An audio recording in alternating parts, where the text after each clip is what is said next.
llegó, es rubio, nos va a hablar. Esta es la presentación, de la mía. música y armonía. Es larguísima la letra. Canciones y ¿Cómo suena? melodías. Uy, cómo suena. Oh, yeah, ya llegó. Uy, uy, uy, uy, Mimi. uy, uy, uy. ¡Ey! Hay que acomodar un poco el jingle, pero Y la acá banda, llegó Franco. lo que practicaste, Increíble. seguro el corte ese. Che, gracias muchacho y muchacho otra vez. Bandón. Vamos, La verdad bandonazo. conseguimos un bandón para...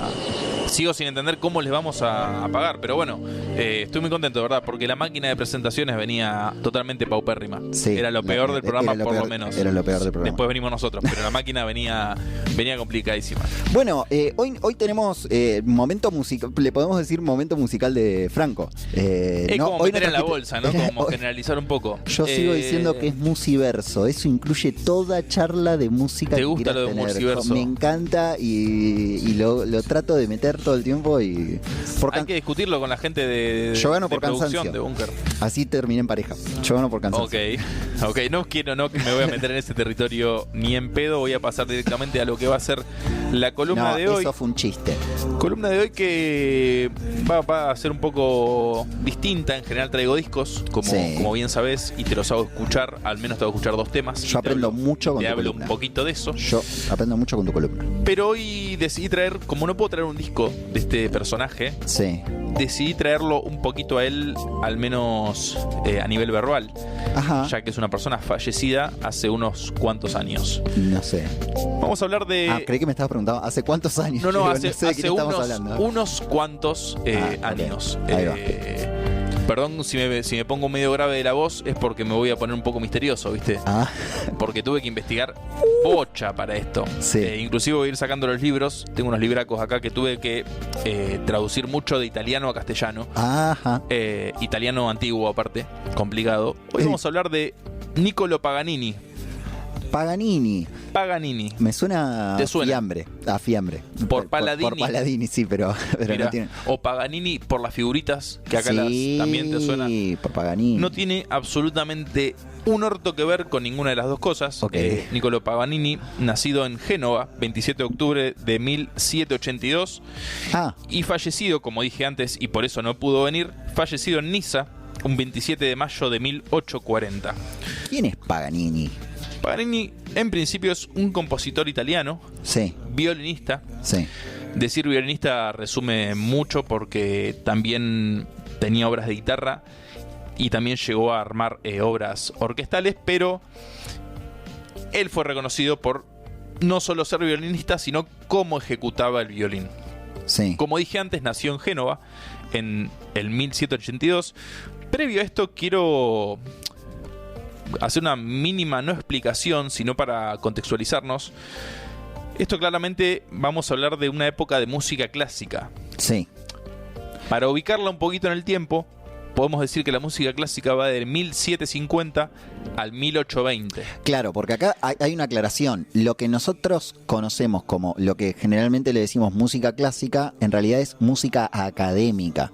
Que el clásico es un periodo, ¿no? El Después clasicismo, sí, se puede decir clasicismo musical o periodo clásico. Ajá. No vamos a entrar en detalles Yo estaba re porque puesto esto en no esa. es un programa teórico, Ok. sino que es un programa de escucha y de conocimiento. Pero escúchame, Y ahí, Quedás re bien. paréntesis, existe internet, no Claro. nos alcanza la media hora que tengo para hablar de Niccolo para explicar tantas cosas. quedás re Pero bien sí, en una fiesta, decís, no, clásico. no. claro, pero sí dejar en claro esto de más o menos abarca de 1750 a 1820 Sí. para hacer, digamos, agarrar una bolsa de años y decir, bueno, de acá a acá.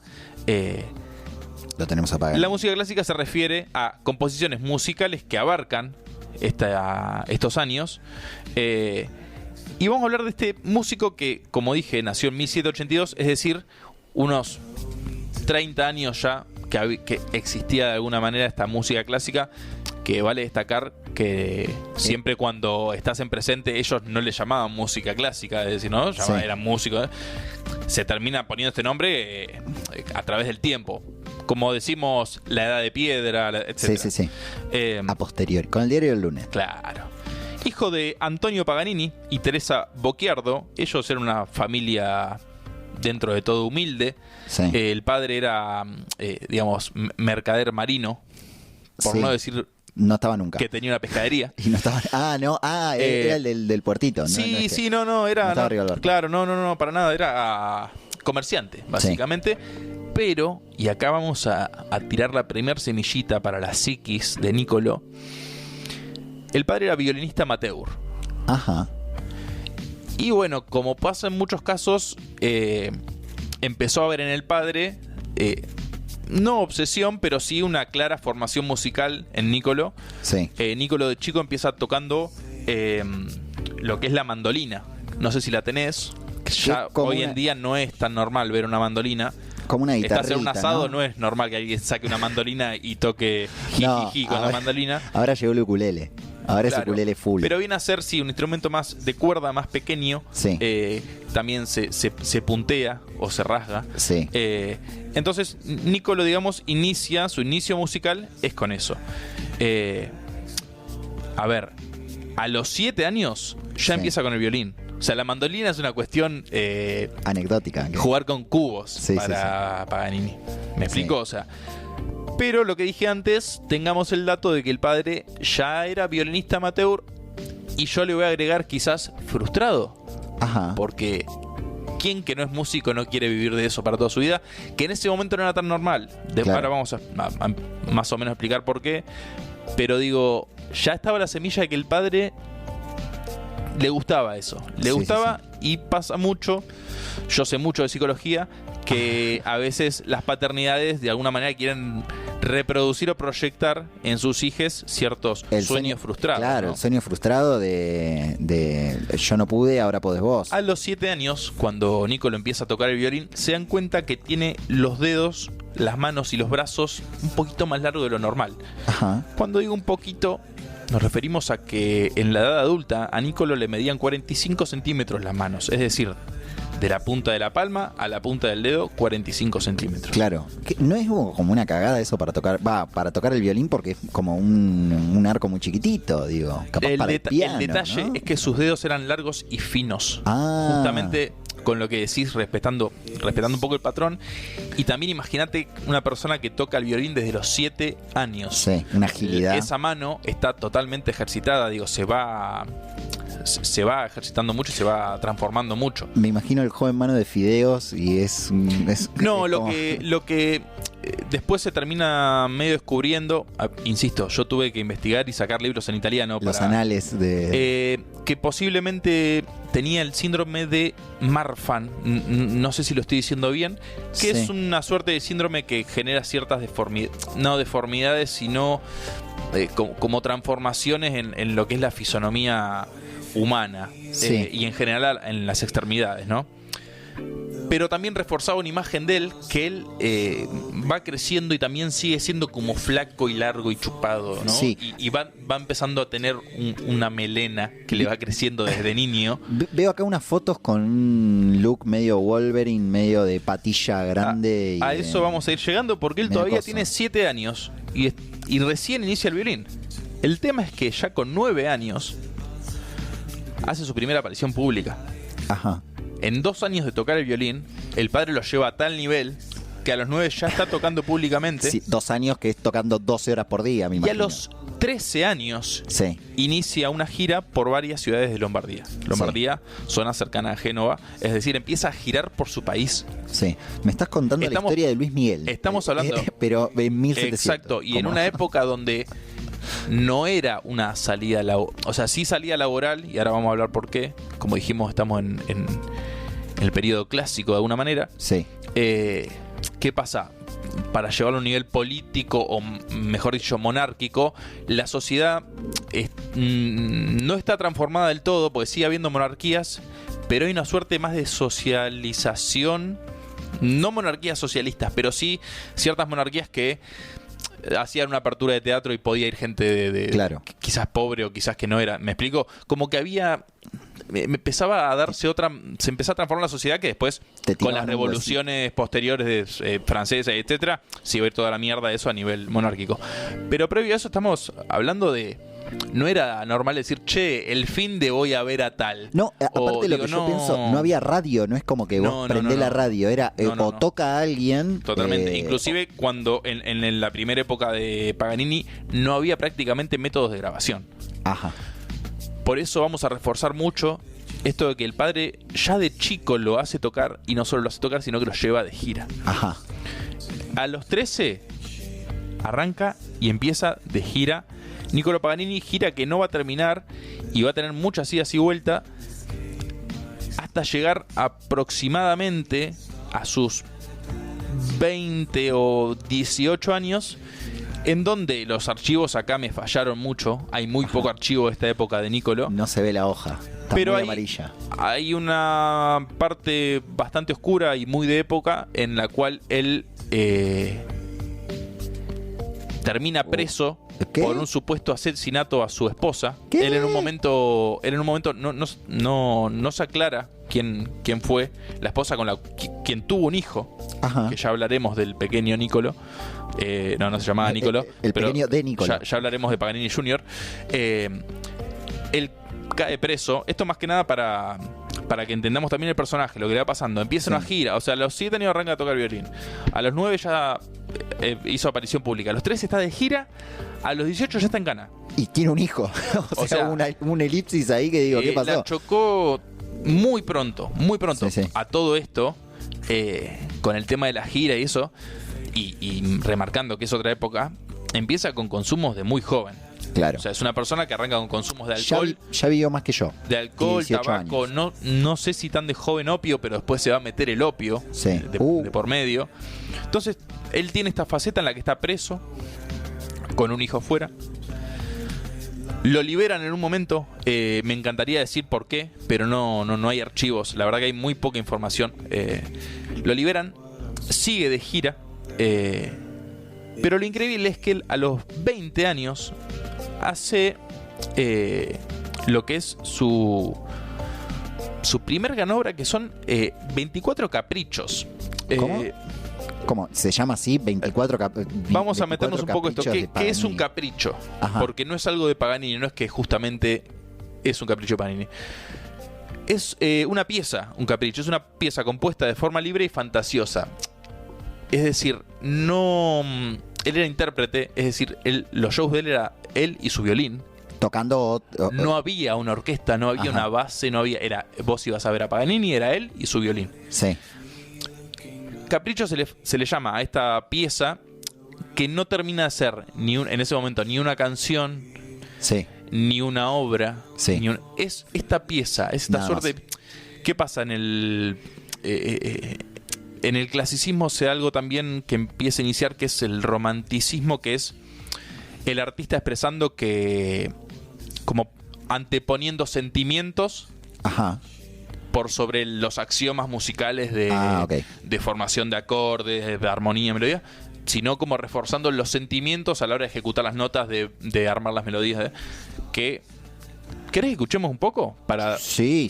Para no boquear tanto, podemos escuchar la obertura, que es el tema 5, la obertura de estos 24 caprichos. No vamos a escuchar los 24 porque se nos cae Búnker. Yo estaba, pero bueno. No. Yo no tengo nada que hacer. Estoy solo. Primero esta apertura. Después lo que vamos a escuchar es el capricho número 5, que es mi favorito, que ya vas a ver por qué. Creo que ahí condensa mucho como el por qué se hizo tan conocido. En el medio de esto, vamos a escuchar Escuchemos dale, así dale. Sabemos de qué estamos hablando. Vamos con la apertura de los 24 caprichos.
tranquilo habría sus queridos 24 capriquios. Qué bien se escucha para 1700. No, en esa época no grababas, escribías. O sea, no tenías manera claramente esto no es ejecutado por él, sí escrito. Claro, el disco... En realidad transcripto también. Claro, vos querías sacar un álbum y era la hoja musical. No, totalmente. Bueno, ahora que lo escuchamos, podemos entender un poco por qué... Esta la tocaste vos, ¿verdad? Por qué sí, la ejecuté yo para traerla acá a Búnker. Podemos entender por qué se hace famoso de tan niño, digamos. Él ya tocaba así de chico. Sí. Obviamente esto, por suerte, quedó toda la historia en el boca en boca. Y el mito, obviamente, muchas veces es creado, pero por algo es. ¿no? O sea, no. ¿Por qué se iba a organizar la gente de esa época para decir que era el mejor violinista que habían visto? Bueno, como escuchábamos recién, su técnica asombraba tanto al público de la época que llegaron a pensar que existía algún influjo diabólico sobre él. Ya está, sabía que iba a venir esa. Y acá nos vamos a parar un rato. Porque empieza el mito de le vendió el alma al diablo, vamos, Crossroad. Y acá el archivo se descontrola. ¿Por qué? Hay teorías de todos lados. Sí. Una teoría dice que la madre tuvo un sueño antes de parirlo, que el diablo le dijo que iba a tener el mejor violinista. Teoría para mí pedorra, floja de papeles. Sí.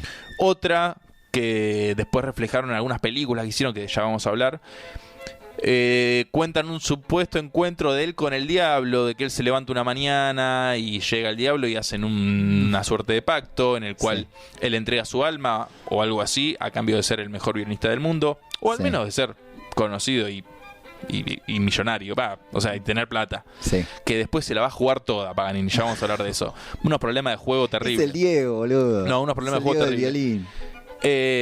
Y después, más que teoría, es lo que pasa para mí, es que el tipo tenía actitudes raras. Digamos, hablamos de alguien que había matado a su esposa. Sí. Que abandonó a su hijo, que eso no lo dije todavía. Él abandona a su hijo para irse de gira. Pero no era que lo abandona porque está preso en principio. Él se va de Italia. O sea, él sale preso, libre, sigue de giras, vive con su hijo. Imagínate las condiciones que vivía el hijo. Un tipo como Paganini, alcohólico, tocando el viento del día, muy mujeriego. Sí. Muy mujeriego. Pero seguimos hablando de alguien joven. O sea, todavía no estamos hablando de alguien que tenga 30 años. Claro. Estamos hablando de una persona 20 y picos, en esa época, con fama, etcétera, totalmente confundido y corrompido. Entonces, yo digo, ¿cuánto hay de que tenía algo en el diablo, o que había hecho un pacto con el diablo, a que él era bastante raro, claro, por no decir sorete en algunos momentos, y la gente le atribuía como esos dotes? Pero ¿qué pasa? Con lo que generaba verlo en vivo, sí, y con lo que le pasaba también a muchas mujeres de excitarse viéndolo en vivo. Claro. Era el no era el Diego, era Elvis. En esa época era es el diablo. Sí, fin. Sí, o sea, no. ¿Cómo alguien se va a excitar? ¿Cómo alguien va a gritar? A ver, la gente gritaba en el show, le gritaban, le tiraban flores. Claro. Se excitaban viéndolo en vivo. Y era una persona que no transmitía eso a un nivel, digamos, estamos hablando de un flaco todo desgarbado, de pelo largo que apenas se le veía la cara, de una cara medio hasta con muecas, y roto de alcohol y de opio. Y sexy, digamos, dañado. Algo que no iba con la época para nada. Época de pituquitos, peluquitas, chalequitos. Sí. Él de lentes negros. Estamos hablando. No, es un rockstar. Es un rockstar. Podemos decir de alguna manera que Paganini es como el primer molde de rockstar. Ojo. Pero que pasa con algunos músicos de esa época que empiezan a hacer los primeros moldes de rockstar. Ajá. Para algo que va a venir muchísimo después. Muchísimo después. Para sentarse hasta hoy en día, obviamente. Ahora ya un poco más. Ya casi es un cliché. El músico famoso, que es casi un cliché. Correcto. Pero que sigue pasando. Se siguen montando ciertas imágenes. Lo de él no se termina de entender. Si fue una imagen montada. Si él era así. Está un poquito pasado sí, también. Claro, totalmente. Pero que el mito del diablo le sirvió, y yo creo que eso ayudó. No lo quisieron prohibir, cosas por el estilo. Sí, tenía más que nada digamos, era un sentido de persecución social. Ajá. No tanto clerical. Él en un momento pasa a trabajar para la corte. Abramos otra puertita, Ajá, dale. ya que quedó claro que es totalmente una bestia tocando, pues ya lo escuchamos. Ya tenemos el dato de que le decían el violinista del diablo. Sí. Muy mujeriego, alcohólico, borracho, abandona al hijo, Sí. se va a Inglaterra. Y abrimos otra puerta que es Paganini y las hermanas de Napoleón. ¿Qué? Exactamente. En plural, además. Exactamente, porque era una época muy agitada.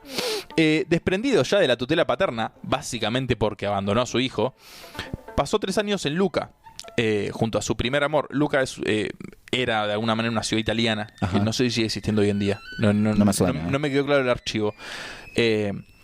Lo pasa junto a su primer amor y musa de sus obras juveniles, una tal Signora Dide, a quien dedicó Signora varias Dide. de sus primeras composiciones, muchas de ellas extraviadas. Esto es lo que pasa también con estos músicos, que inclusive hasta las interpretaciones que escuchamos no terminamos de saber si son Claro. 100% fieles. Y otra cosa que él hacía mucho, y que esto lo van descubriendo la prensa de la época, músicos de la época, que él variaba en sus shows también. Claro. Variaba porque iba midiendo al público, veía con qué se excitaban más, qué le gustaba menos, y él iba jugando con eso dentro de sus obras. Me encanta. En Roma conoce a Paulina Bonaparte, la más bella, vaya a saber quién lo dice esto, de las hermanas de Napoleón, y también supuestamente la más provocativa, a tal punto de haber posado desnuda ante el escultor Antonio Casanova para su Venus Vitrix. Opa. Venus Vitrix es una estatua que no es tan conocida. Bueno, vemos cuando la vean, cuando googleen Venus Vitrix, van a ver a Paulina Bonaparte posando. Una escultura hermosa, como la mayoría de las esculturas de esa época, de esas que parecen un humano Sí. bañado en mármol, básicamente. Venus Williams busqué. Exacto. Bien. No. ¿La vas a buscar? No, te voy a dejar todo el silencio para que busques la foto. No, sí.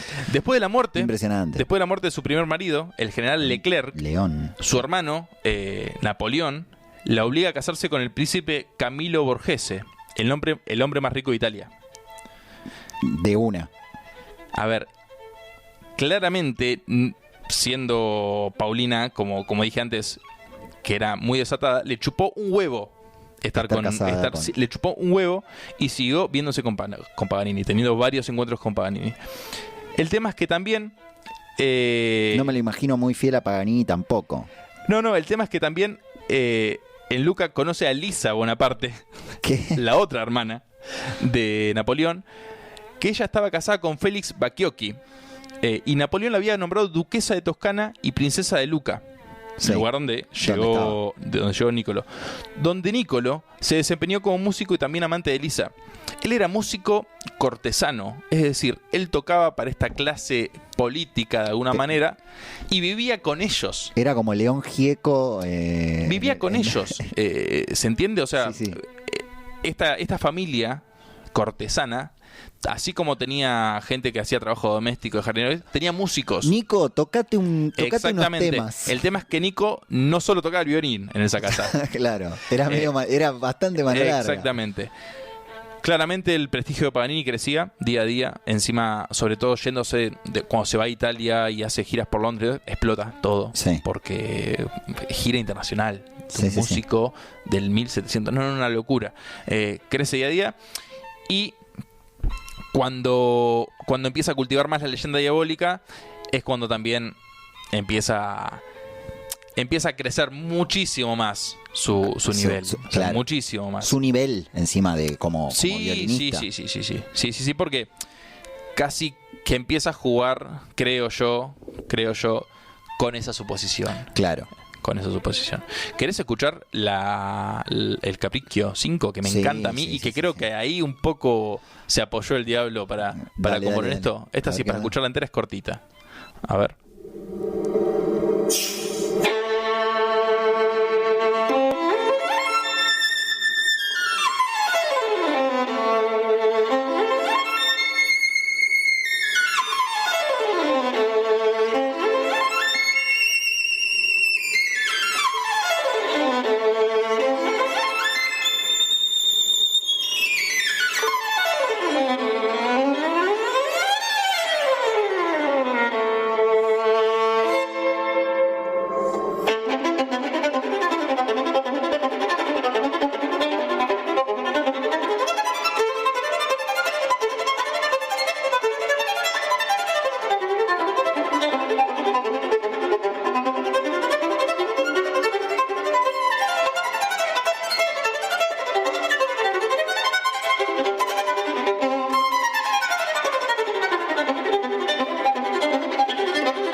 Por favor. Estaba tranquilo el amigo, ¿no? ¿Qué te genera? Tengo que salir, por poco me levanto y me pongo a correr acá. Algo de incomodidad, ¿no? Pero me vuelve loco. Era como que me daban ganas de agarrar y salir a correr. Sí, sí. Bueno, te ponen una fuerte. Estaba pensando como, bueno, ¿qué clima? ¿A qué clima le pones una cosa así? No, fuerte. Y como decía antes, reforzando, cuando yo entiendo que él empieza también a entender este juego de que, bueno, le dicen el violinista del diablo. También acá jugando ya la prensa, porque él era un tipo que no se estilaba tanto la fotografía. Ya existía en principio fotografía, pero había mucha prensa gráfica. Claro, y lo dibujaban, lo recreaban medio diabólicamente. Entonces también le sirve cierta publicidad. Y en los shows, vamos a decirle shows, en los conciertos, también empieza a generar los primeros juegos de luces para reforzar esto. Es la primer Rolling Stone con el primer Rockstar. Increíble. Él ya casi entendiendo lo que eran sus espectáculos. Con unas velas, me imagino. No, increíble. También te quiero leer bien porque también, como es inspirado en esto, sí. Él hay unas obras que se me fueron, las quiero leer bien porque tienen su... Esto es todo muy... Su encanto increíble. Es mucha palabra. Me dan muchas ganas de ver películas de Paganini también. Como parte del mito, compone una obra sobre la danza de las brujas, que está basada en un ballet de Franz Xaver Süssmayr, La boda de Benevento.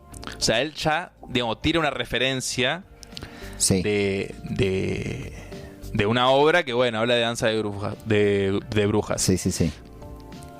Yo voy por acá, yo juego por acá. Exactamente. Después de engatusar a las dos hermanas Bonaparte, empieza a usar su carta Niccolò de saber abandonar personas, como ya había abandonado a su hijo, y se va a la mierda.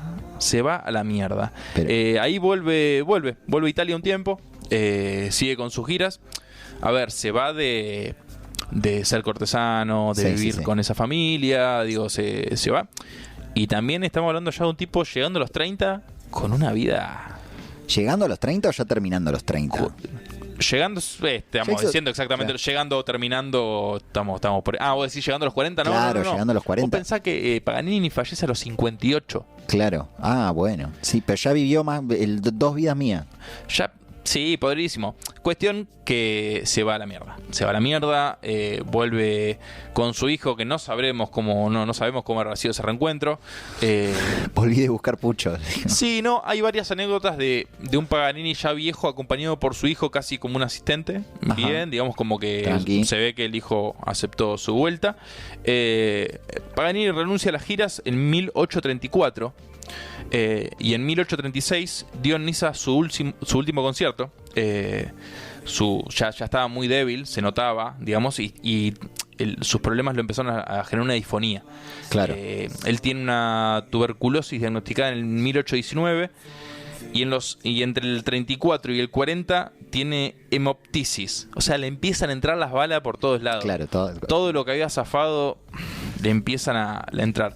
En 1836, cuando dijimos que se va de las giras y vuelve, quiere montar un casino. Dale, Paganini. Pará. No está mal, porque el loco había sido timbero toda su vida. No está mal. No le va bien. La empresa es un fracaso, lo deja en ruinas. Termina subastando hasta violines de lo en crisis que queda. Esa peli quiero verla, de Paganini poniéndose un casino. Terrible. Ya en la Navidad de 1838 se va a París, de París a Marsella.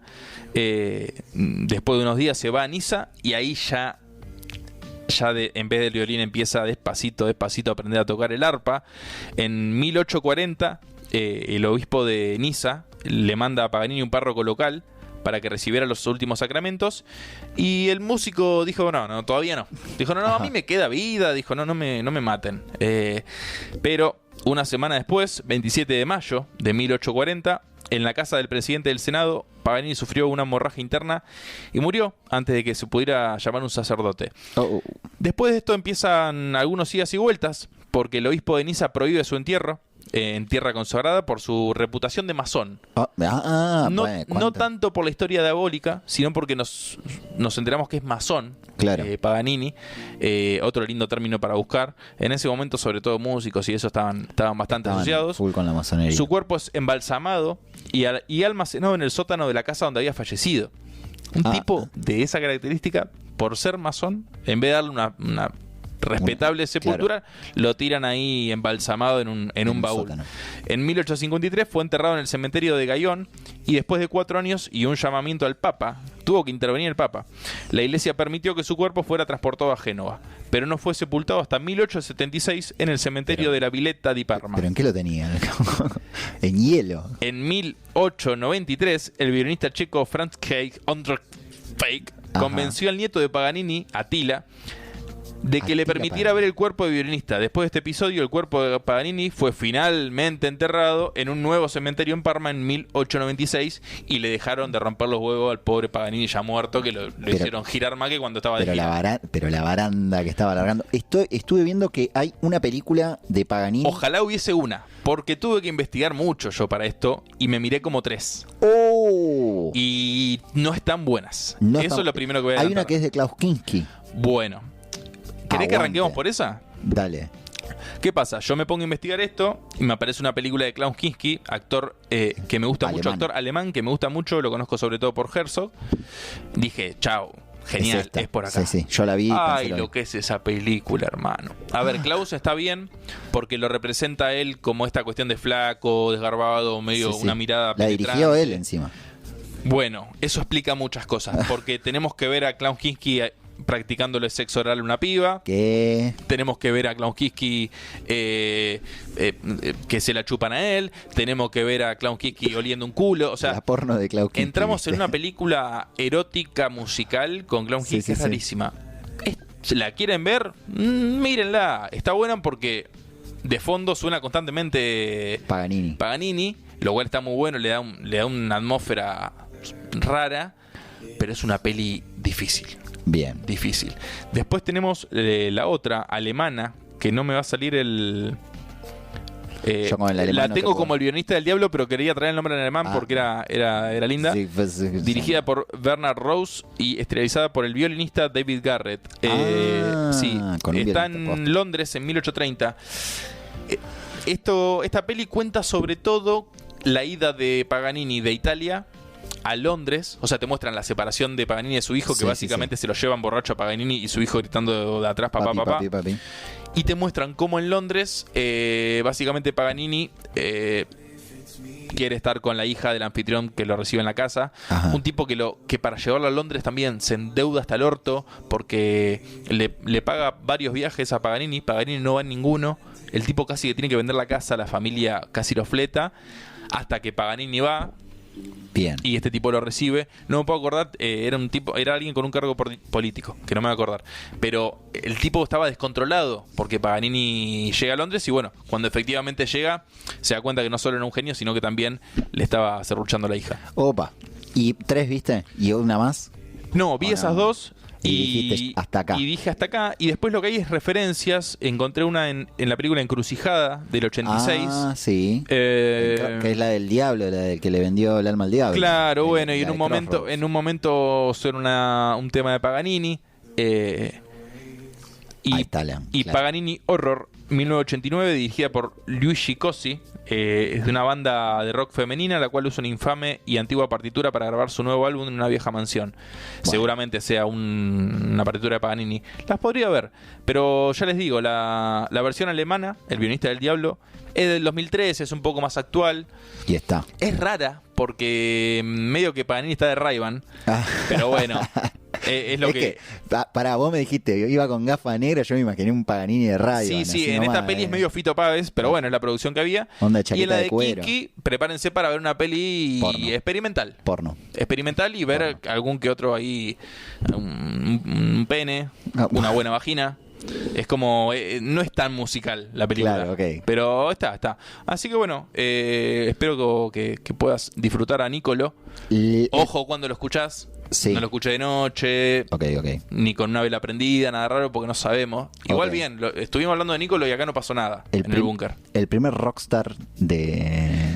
Podemos definir que Nicolo abrió la puerta a... El primer rockstar con la primer Rolling Stone y los primeros shows Rockstar de luces. Y el primer mito, de los primeros mitos de la venta, al menos musical, de la venta del alma al diablo, a cambio de cuestiones meramente económicas y de fama. Y decir, Increíble. haceme famoso, Pero bueno, entendemos también que no fue solamente el pacto con el diablo, sino que fue un músico del recarajo, el cual hay obras que todavía siguen sin entender cómo las tocaba solo, obras que hasta para dos violinistas son difíciles, técnicas que tenía, como una nota 13 que le llamaban, que era una nota que él alcanzaba sacando cuerdas del violín. Él tenía obras que él arrancaba las cuerdas del violín y tocaba la obra. Inclusive si se le cortaban cuerdas del violín, él podía seguir tocando sus obras con una sola cuerda. Increíble. Entonces, el primer rockstar. Ahí lo cerramos. Nos escuchamos un temita y nos vamos con el supongo que si era verdad tenía cierta simpatía por el diablo. Ay, muy bien. ¿Entendiste la referencia? Sí, vamos con los Rolling Stones. Esa.